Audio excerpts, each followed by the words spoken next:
تخيل معايا تصحى الصباح، تفتح الهاتف تاعك وتشوف ناس في عمرك، واحد نجح، واحد سافر، واحدة بدات مشروعها، وانت تحس روحك واقف في نفس النقطة، وتبدأ تسألي نفسك: علاش أنا ما ننجحش كيما الناس؟ علاش حياتي ما تتبدلش؟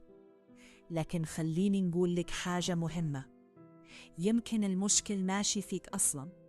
في علم النفس كاين حاجة اسمها المقارنة الاجتماعية.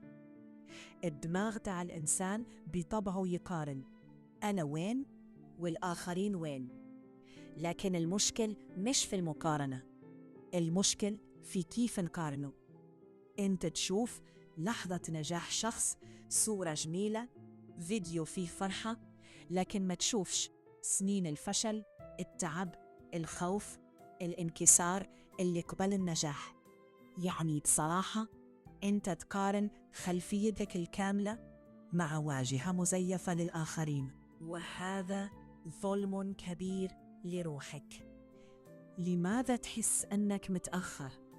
هذا الإحساس ما يجيش من فراغ.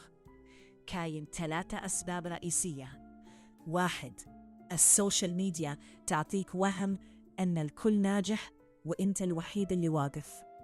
2، ضغط المجتمع، لازم تكون حققت شيء في سن معين، لازم تكوني متزوجة، خدام، ناجح. 3، المقارنة اليومية، حتى لو ما تحسش عقلك يقارن كل يوم، وهنا يبدأ يطلع عندك إحساس أنا متأخر في الحياة. لكن الحقيقة العلمية تقول ما كاين حتى جدول زمني موحد للحياة. ماذا تفعل المقارنة في دماغك؟ المقارنة المستمرة تدير 3 أشياء خطيرة: تقلل الثقة بالنفس، تقتل الدافع، تخليك تحس أن أي محاولة ما عندهاش قيمة. يعني حتى لو حاولت دماغك يقولك ما راحش توصل، وهنا يبدأ الاستسلام بدون ما تحس. الحقيقة اللي ما يقولولكش عليها الناس اللي تشوفهم ناجحين اليوم كانوا في مرحلة شك، خوف، فشل ومحاولات مكسورة. الفرق الوحيد ما وقفوش كيف فشلوا. يعني النجاح ماهوش سرعة، النجاح هو الاستمرارية. خليني نعطيك حل بسيط لكن قوي. 1، وقف المقارنة الخارجية، بدلها ب أنا وين كنت البارح. 2، ركز على خطوة صغيرة فقط، ماشي تغير حياتك كاملة، غير خطوة واحدة يومياً.